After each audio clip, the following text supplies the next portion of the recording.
Welcome to সাইকোলজিস fair.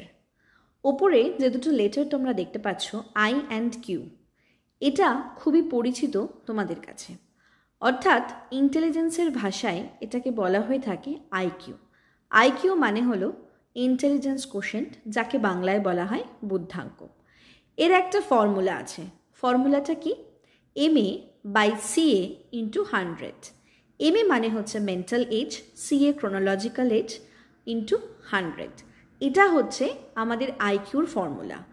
MA হচ্ছে মানসিক বয়স, অর্থাৎ আমরা যখন আইকিউ টেস্ট করতে যাই তখন আমাদেরকে যে পারফরমেন্স টেস্টগুলো দিতে হয়, সেই টেস্টের যে রেজাল্টটা বেরোয় সেটাই হচ্ছে MA, অর্থাৎ আমার মানসিক বয়স।